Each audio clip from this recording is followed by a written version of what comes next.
Tocaría ver qué metabolismo tienen para no perder agua. Los eucaliptos, por ejemplo, tienen la hoja muy gruesa y tienen aceites. Los aceites esenciales también uno los puede asociar mucho con las regiones secas. Uno piensa que los aceites fueron hechos solamente para proveerlo a uno del placer de cocinar con romero y oler el tomillo y que todo sea delicioso para nosotros. Pero la verdad es que los aceites no, pues la planta no los fabrica necesariamente para nosotros, ellas los usan. Cuando una planta crece sobre una piedra, lo más posible es que esté expuesta al sol, que se esté quemando. Las plantas, imagínense lo duras que son las plantas que a mediodía y durante toda la tarde y todo el día, en todo momento de sol, se quedan quietas. Si uno hiciera eso durante una hora, uno se quemaría. Las plantas aguantan temperaturas altísimas. Y una de las estrategias que las plantas sudan, igual que nosotros, por eso necesitan tomar tanta agua. Casi cualquier arbolito que hay toma más agua que una persona en el día. Pues el árbol nativo normal, pues ya adulto, por ahí de unos 10 metros de alto y así de gordito el tronco, esos son árboles que fácilmente se están tomando 20 o 30 litros de agua al día. Sí, ellos necesitan agua y si no pueden tomar agua, no pueden sudar, y si no pueden sudar, finalmente se quemarían. Hay otra estrategia que usan las matas, cuando ya el calor es demasiado y están sobre una piedra, muchas tienen aceites esenciales y los aceites se evaporan y forman como una especie de, como una pequeña atmósfera encima de la planta que es más refrigerada que el aire alrededor. Entonces por eso es que es más común encontrar plantas aromáticas en ambientes rocosos y en ambientes secos que en la mitad, digamos, de una selva súper húmeda. Las plantas de la roca necesitan mucho más esos perfumes. Sí, en el Mediterráneo, por ejemplo, que es de donde vienen muchas de nuestras plantas así, pues que trajeron los españoles en el momento, el romero, el tomillo, la ruda, el laurel, todos son especies mediterráneas. Y no es casualidad que el Mediterráneo sea una región donde domina mucho ambientes rocosos, como de acantilados también, y es muy soleada por estar en el sur de Europa. Pero muy interesante si pueden tocar esa hoja que sale del suelo. Esa es una orquídea. Si ustedes la ven, eso, tóquenla y fíjense lo gruesa que es.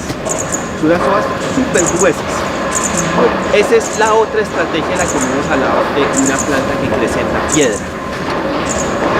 Resulta que el suelo también es como la caja de ahorros de las plantas. Cuando llueve, si el suelo es muy bueno, si tenemos un suelo orgánico súper bueno y con mucho musgo y con muchos palitos y mucha hoja caída, ese suelo se vuelve una esponja. Y cuando llueve, una gran cantidad del agua que llueve se puede quedar en ese suelo. En algunos casos puede ser casi el 25, el 30% del agua de lluvia. No se rueda por gravedad, sino se queda guardado en el suelo. Y eso es lo que alimenta todos los ríos. Y las plantas que crecen sobre esos suelos muy buenos no necesitan guardar agua ellas mismas en sus tejidos, sino muy poquita, porque cuando necesitan agua, ellas van como al gran banco de agua que hay en el suelo y de ahí sacan lo que necesitan. En cambio, las plantas de la roca no se pueden dar ese lujo. Ahí hay unas orquídeas también y están en flor, ahí detrás. Fíjense, en el suelo, esas hojas duras, eso. Están floreadas. Toquen esa hoja dura. Fíjense cuando toquen un cactus o todas esas plantas que llaman las plantas crasas, las carnosas, los sedum y todas esas, tienen la hoja durita. Y esa hoja así gruesita. Esa hoja gruesita es tan gruesa porque son depósitos de agua. Como este suelo, cuando acá llueve, este suelo casi no es permeable. Y no tiene una capa de musgos y eso porque ese suelo viejo se erosionó y se fue. Ahora quedó como un suelo muy incipiente.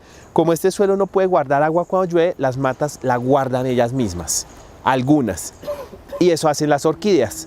En este caso las orquídeas pueden guardarla, algunas tienen bulbos. ¿Sí han visto que hay unas orquídeas que tienen unos huevitos en la base? Ahí en esos bulbos, ese es su depósito de agua para los tiempos en que no llueva. O la otra estrategia es guardarla en las hojas y entonces las hojas se empiezan a volver súper gordas. Entonces ese es otro de los trucos de las plantas que viven con esas economías. Una cosa, si uno quiere sembrar un cactus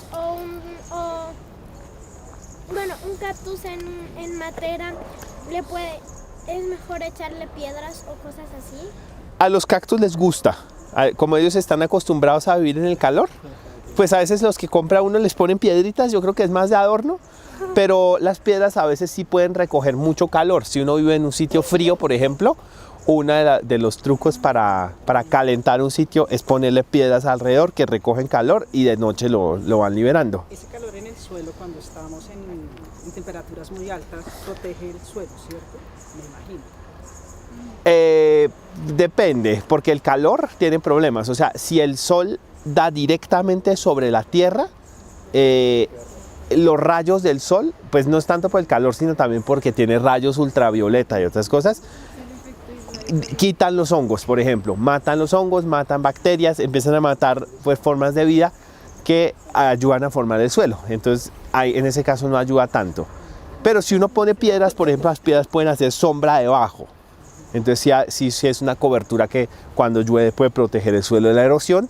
Y de nuevo, en regiones muy frías, las piedras pueden recoger calor y liberarlo de noche. Entonces también pueden ayudar ahí un poquito. Por eso uno ve que debajo de las piedras salen plantas. Debajo de las piedras salen plantas, puede ser algunas, pero puede ser por varias razones. Por ejemplo, en las fincas donde tienen ganado, no sé si ustedes han visto que las vacas se comen todos los arbolitos que tratan de nacer.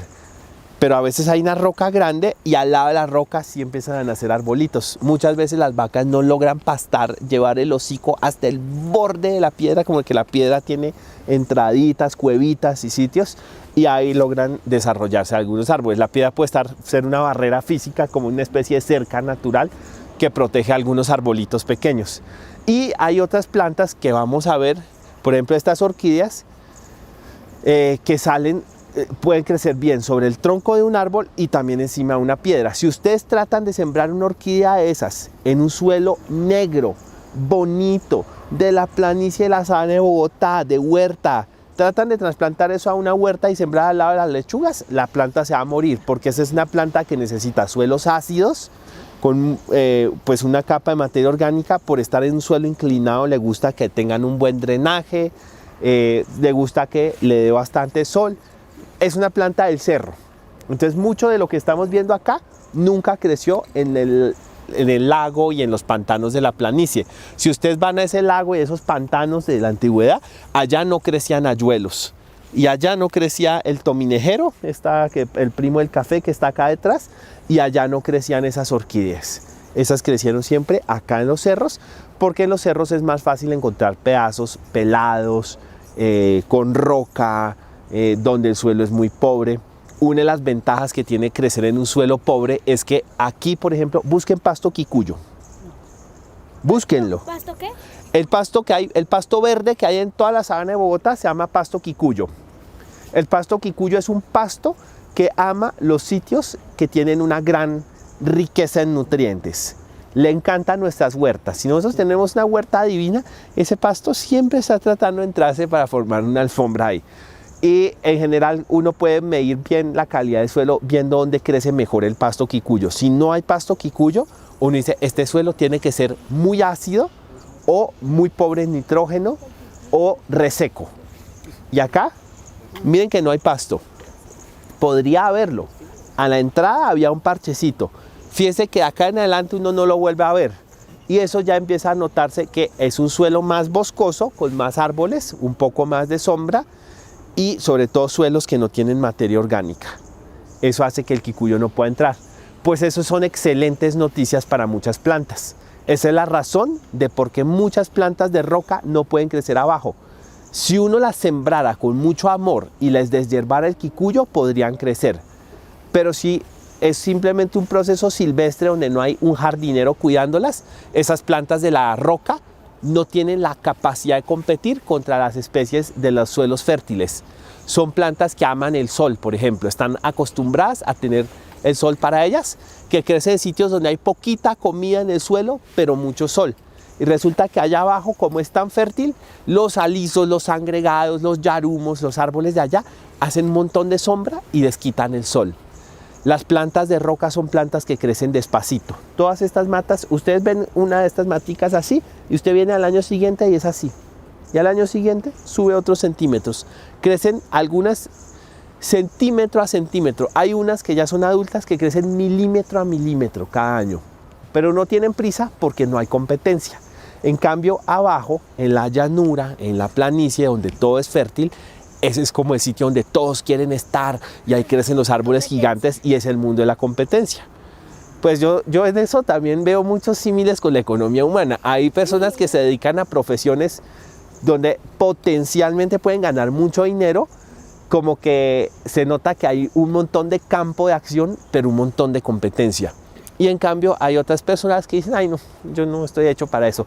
Yo prefiero dedicarme a esta profesión y es como una profesión a la que nadie se dedica, pero tiene la ventaja de, pues bueno, tiene inconvenientes porque pues uno le toca reducirse mucho en tamaño, igual que una planta, pero no tiene competencia. Quiere decir que también puede en cierto modo vivir a su antojo.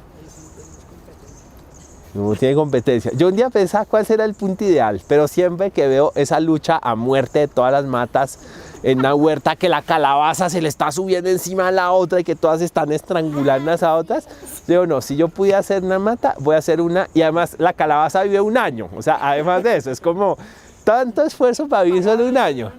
Y uno ve en cambio sobre una piedra un pegamosco que tiene ya 5 metros y uno dice, ese árbol tiene 200 años creciendo ahí. Nadie, nunca tengo que competir con nadie porque nadie quiere crecer encima de la piedra sobre la que él crece. Pues acá, de acá para arriba podemos ver más de esas economías vegetales.